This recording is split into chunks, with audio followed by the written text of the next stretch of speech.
Oh, this is gonna be crazy.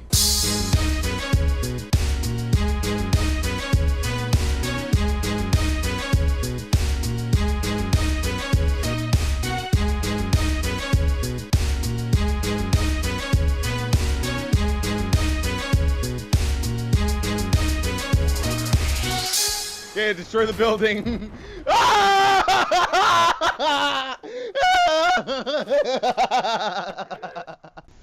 Alright, so hello everyone and welcome today to another edition of SpraynPray1000's Verdict. I am SpraynPray1000. I actually don't know what episode this is. I have to apologize way ahead of time because I'm on my other computer. Usually I do it on my laptop. But today we are going to be talking about one of the latest games to come out. We're going to be talking about Bloodborne, which is the PlayStation 4 exclusive game developed by From Software for the PS4. I just said it twice, I know. And let's hop right into it, shall we? So basically, From Software is known very well, at least in the present day, for their Souls series, Demon Souls, Dark Souls, and Dark Souls 2, which are known for their high difficulty, sharp learning curve, various intricate mechanics, and they become, I don't even want to say a cult hit, they become very popular, and I would even go as far to say as Bloodborne being a AAA release. And what's really interesting is to see how these games have evolved over the course of several years that they've been coming out. So Bloodborne is the latest in this long line. As I said, it's exclusive, so you're only going to be able to get it on PS4. And to that end, it's actually not produced by Namco Bandai. It's produced by, I believe, Sony itself, Sony Computer Entertainment. And the gameplay of Bloodborne is extremely similar to other Souls games. And in fact, you'll find that as you play Bloodborne, if you've played other Souls games, you're going to recognize a lot of the mechanics are basically unchanged. There's a few things here or there, but for the most part, the basic gameplay is essentially copy-paste, control cut from other games. And that's not necessarily a bad thing. I think that actually, like usual, the Souls gameplay is very interesting and very unique. Bloodborne, however, is less of an emphasis on certain things than were in Dark Souls and Dark Souls 2. For example, there are no shields in this game. Well, there's one shield in this game, but it's basically borderline useless. You eat up stamina if you use it, and it's, the game basically is more about going on the offensive, as opposed to for an enemy to attack you and then, having them bounce off your shield and then counterattacking or anything like that. Also, if you are hit and you take damage in this game, there is a certain window of opportunity in which you can actually, attack back and regain some of that lost health. But for the most part, you have your basic health, which is your life force. If that depletes to 0, you die. You have your stamina, which lets you roll, lets you run, lets you attack, and there's various different attacks. The weaponry in this game is completely different. Unlike, the more standard swords and everything, a lot of the weapons in this game have a light attack, which, is your R1, have a heavy attack, which is your R2, and you can transform them into a different form using L1. And you can actually do this during combos. But basically what transformation entails is, you could be, you might have a sword in one hand, but if you press L1, it'll transform and it'll become a hammer. You'll put the sword into the hilt on your back and it'll come into a hammer. Or maybe there's a certain weapon, maybe you could give it more reach at the cost of, maybe you have to two-hand it, for example, like with the case of the starting axe. So that's pretty cool. Parrying returns in this game, but unlike in Dark Souls 1 and 2, parrying is largely done through use of a gun. And basically what you have to do is you have to time your attack for a certain timing in an enemy's attack pattern. And if you shoot them during that period, they'll go into the usual, I'm stunned, and you can hit them with the riposte for big damage.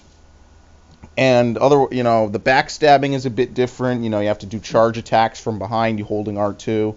But in general, the game basically plays like other Souls games. It's certainly more difficult than the average dungeon crawler out there, I would want to say. If you're about, a certain level, enemies will 1 to 2 shot you if you're not careful. Bosses are also pretty difficult, the standard fare that you're probably used to by now in the Souls series. But where Bloodborne prides itself is, as I said, being more action-oriented than its predecessors. So to that degree, and this isn't really sort of a harsh criticism of the game, but the game doesn't have nearly the kind of customization I would say that Dark Souls 1 and 2 had, where there's numerous sets of armor, there's numerous different things you can put on. In fact, most of Bloodborne, you could probably finish the game, with the same armor you started with. And I'm not saying that, you did a speed run or anything, but just because that as you progress through the game, there's no like armor, I want to say, that is definitively 100% better than the starting armor, or, better than low level armor.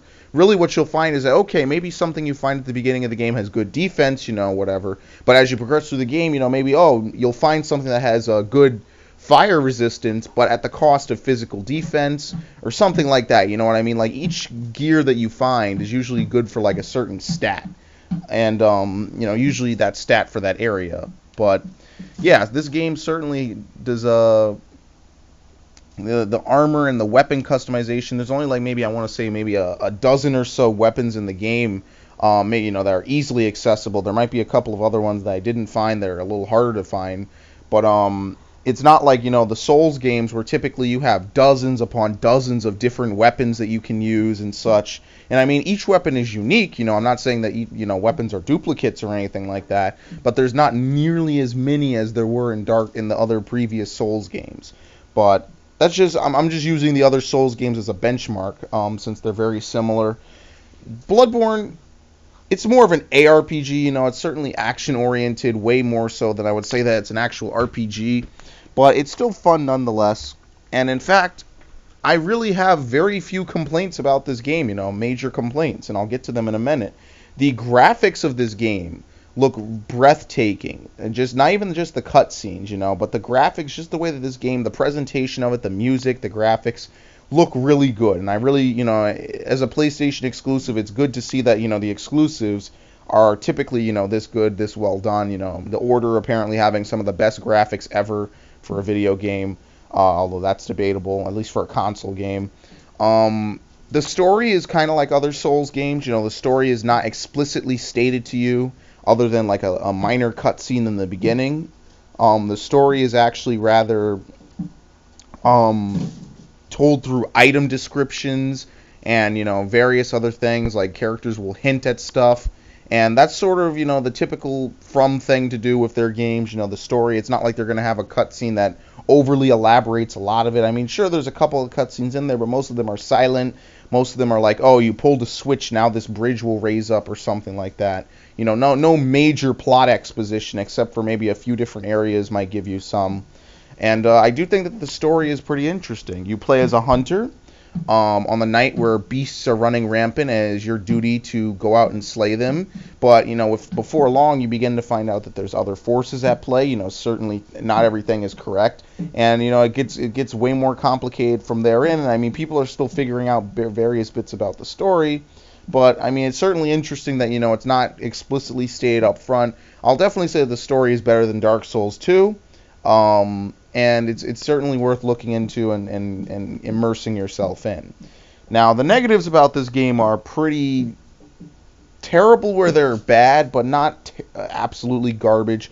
Number one thing that I will say about this game that's the biggest problem about it is the frame rate. And every Souls game has this problem. I guess it must be part of their engine or something, but Souls games have terrible frame rate at certain points. And, I should say From games, because this is technically not a Souls game, excuse me. But From games typically have terrible frame rate. So you'll be running in an area, and the frame rate will literally just go to like 10, 15 frames a second.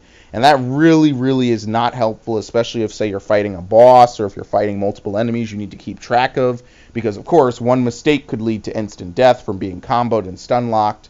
So that is one problem I have with this game, by far, is the frame rate. The frame rate can drop to atrocious levels. Nothing that terrible. I mean, you can still kind of see what's going on, but that's something that certainly should be fixed. I mean, at the time of reviewing the game, it's still an issue. I don't know if maybe that one day they'll patch this game to not have any frame issues, but that is certainly a problem that this game has. Another thing that I don't like is the multiplayer, at least when you're trying to co-op with friends, this game does do a way better job at allowing you to co-op.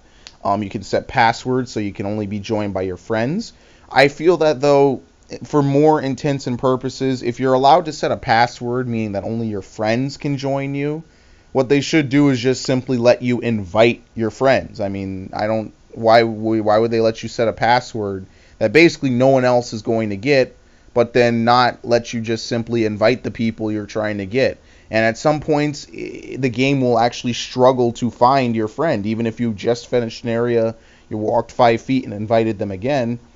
The game might struggle to find it. And in fact, I will say that if you and your friend are having trouble connecting, it's more likely than not because you've had your application open too long. So I suggest that you actually close down the application entirely and then reboot it, both you and your friend, and have your friend ring his small bell first before you, the person who is going to have him join your world, ring yours. That typically helps you find them very quickly, especially if you have the same password. Now, other than that, I mean, the basic invasion mechanics return, and stuff like that, unchanged. So if that's your thing, go right ahead. Covenants return. You can swear allegiance to a covenant, and each one does certain different things. There's not a lot of stats in this game, and I think that, again, part of the thing I somewhat don't like about this game is there's not nearly the same degree of customization as there was in, say, Dark Souls 2. I mean, sure, you can focus more on gunplay and whatnot, or you could focus more on being a strength tanky build, or maybe you go a magic user route, but, I mean, it's not the same as, say, Dark Souls 2, where there are numerous routes that you can go. You could be a sorcerer, only focus on your intelligence and your attunement. You could be a faith user, a paladin-esque build. You can go dual wielding. There's all these sorts of things, along with the fantasy element that you can do that you can't really do in Bloodborne. So, I mean, the lack of diversity is one thing that I will also say. But really, I mean, that's kind of it. I mean, the only other thing I could think of, I mean, the bosses are pretty difficult, which is good. They're not certainly... And they're not like Dark Souls 2, where most of them are basically, absorb with the shield, dodge, fight back. I mean, I do like that aspect of the game. They did make it a little bit more harder, but at the same time, I will say it is still somewhat pretty fair, because you're certainly not just like a sitting duck. You have a lot of maneuverability you can do. The dodge animation has good invincibility frames, which is helpful. I guess they put that in, with regards to the fact that there's no longer any shields, so they have to make it, a little bit easier. But I do feel that this game was somewhat easy. Now, I'm not saying, again, enemies will still 1, 2, 3 shot you if you're not careful, even if you're a super high level, typical From style gameplay. But I do feel that this game was made a lot easier. I mean, you have, 20 healing items you can carry at any time. In this game, they're called blood vials. And I mean, you can up that amount, through runes that you attribute to your character, and you can up weapons by not only reinforcing them by putting also gems on them that give them special abilities, like, say, maybe poison. Maybe you can up the percentage by which you do damage, physical damage by like maybe a couple percents. But already you're hearing stuff that basically is not really in other Souls games, stuff like 20 healing items, and each one, it's not like they're garbage, they scale with you. Like, regardless of your level, they basically heal the same amount, relative to your level and your HP. So I really, I feel that this game is certainly a lot easier, especially at the beginning, to help people kind of get eased in, I guess, whether it's a console exclusive, or if they're, dumbing down the Souls gameplay to be slightly more easier to jump into. But Bloodborne, I will say, is a really fun game. I mean, just playing through it, especially a co-op, now you can, seriously do co-op with friends. Playing through with friends is a blast. I really had a lot of fun. And not my whole playthrough wasn't entirely co-op, but the latter half of it was, and a little chunk at the beginning was, and I enjoyed it a lot. So, what would I give Bloodborne? I would give Bloodborne a must-get if you're a PlayStation 4 owner. I know that's one thing that PS4 users have not really had too much of, are good console exclusives, as compared to the Xbox One, which, really is inferior in a lot of aspects, but at least has console exclusives. Bloodborne certainly hits the nail on the head. I would say if it's the first or second, and you could really debate that, really, really good PS4 console exclusive. but I would give Bloodborne a 95 out of 100. Really well done. Major issues to the frame rate. That's like one of the big thing that knocked it off a good chunk of points. And then various little things here or there, for the other half. But really, if they fix the frame rate, From has really made a masterpiece, I want to say. A really good game. Enjoyable down to its core elements. Challenging still, a bit easier. So maybe the challenge has been a little rounded out. But nonetheless, a great game, certainly worth looking into. I am SpraynPray1000. This has been episode 57 of The Verdict. And I will see you guys next time. Maybe for Battlefield Hardline. Maybe for Type 0. Maybe for Wolfenstein. Take it easy. Have a good one.